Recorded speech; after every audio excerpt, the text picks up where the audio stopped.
Let's go camp intel. I got some stuff around the SEC and I got some stuff nationally, but I want to start in the SEC here. Down at LSU, we've talked all spring and summer about how they had to essentially go to the transfer portal to restock their defensive back room. Several defensive back transfers. We talked to Brian Kelly at SEC Media Days about it. Is it going to work out? Don't know. That's why God invented fall camp.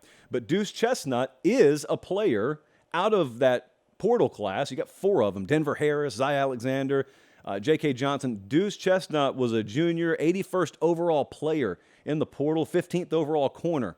Really good coverage skills he's showing off early down there. He's from Syracuse, 5'11", 205, and he transferred in, and it can't be just him. It's got to be several of them pan out, but he's looked good. Others are going to need good scrimmages down there, and he will as well. That's ultimately where all of this will get decided. A lot of you asked me what I thought about the fight at LSU's practice yesterday. Well, believe it or not, I wasn't there.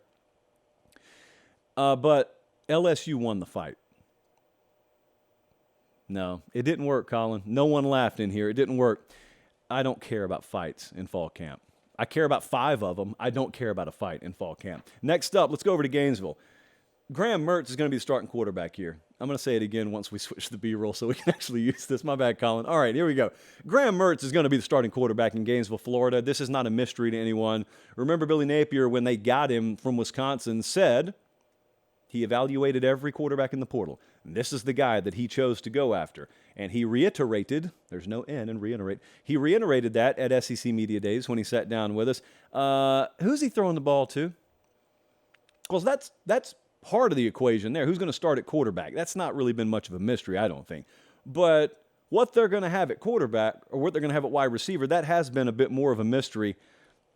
It's an unproven unit. I always hesitate to say thin because there could be talent there that you just don't know about. It happens in college all the time.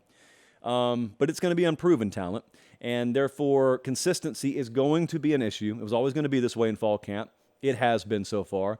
Billy Gonzalez is the wide receivers coach down there. I can't imagine that guy has much of a voice when he goes home at night. They're going to need some unproven underclassmen to step up. Now, here's what's interesting. Their win total's 5.5. I was doing radio down in Jacksonville today, and we were talking about the divergent paths that the Florida season could take. On one hand, they could be inferior, and they could track right along that trajectory of 5 or 6 wins, and that would be losing to Utah. That would be losing to Tennessee. That would be losing to one or both of Kentucky and South Carolina. But if you just get average play, okay, non-mistake prone, above average to average play at quarterback and at wide receiver early on, think about how the dominoes could fall that are out of your control. You don't know if Utah's going to have health at quarterback. You don't know how Joe Milton's going to handle his first road game being the Swamp. You don't know that. So things could break several ways for them. Consistency at the receiver position, keep an eye on it. Okay, next up. Our buddy Trey Biddy. Just anytime you ask the guy for an inch, he gives you a mile over at hogsports.com. If you're not subscribed there and you're an Arkansas fan, what, do you not have internet? So Biddy hits us up, and he said, you need to be paying attention to the defensive line situation over here. And so you dig into that a little bit. They have got incredible size and depth at Arkansas along the defensive line of scrimmage, at least. They got 9 seniors on this D-line. They're 3 deep across the entire front, probably the deepest that you guys at Arkansas have seen maybe in your lifetime up there. Now, that is a far cry from what we were talking about with this team just a couple of years ago. It's the biggest, I think, and Biddy reiterated this, biggest and deepest defensive line they think they've had up there. But also, Isaiah Sategna is a slot receiver that you just need to earmark his name. If you're looking to get yourself a little bit of an edge. He had 3 catches, 95 yards, 2 touchdowns back in the spring game. Yeah, 5'11", 180. I think he's a redshirt freshman. If you're looking for guys to emerge, this is going to be a run-heavy offense. But if you're looking for guys to emerge, slot receiver Isaiah Sategna, they like him up there. What about Texas A&M? I was just talking about receivers for a second. I'm going to say a sentence that I don't know that it's wise for me to say this early, but I'll say it anyway. Could we be sleeping on Texas A&M's wide receiver room? If you are sleeping on them, I know why. I get it.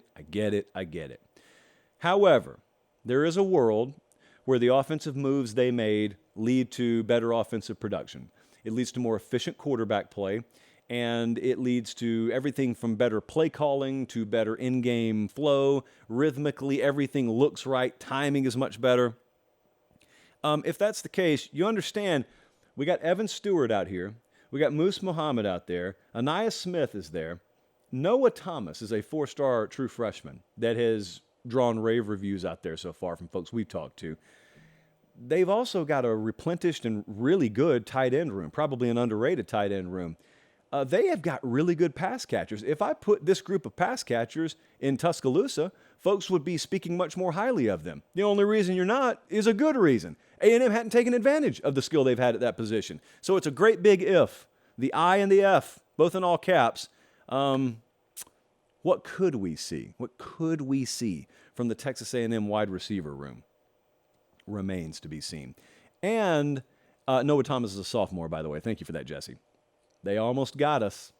They had us in the first half, I'm not going to lie. What about Ole Miss? We could have pulled the clip, but it would have been tasteless for us to pull the clip of us telling you this kid was going to be a stud, even though he's turning into a stud. Suntarine Perkins, just a friendly reminder. Alabama wanted this kid bad. He's a 5-star linebacker out of Raleigh, Mississippi. They got a Philadelphia and a Raleigh over there in Mississippi. Well, they also had a stud linebacker, and he committed to Ole Miss. And he is going to stand out at Ole Miss. And it's only a matter of time. Folks who have observed practice over there say, yeah, there's a kid here, strange first name. Perkins, I think is his last name. Yeah, he looks different than everyone else out there. I know he does. He did last year. He could have walked on campus as a high school senior last year and looked different. So that's happening. Jackson Dart is running with the ones at quarterback. That's happening. Scrimmages are about to happen. So moves are going to be made in Oxford.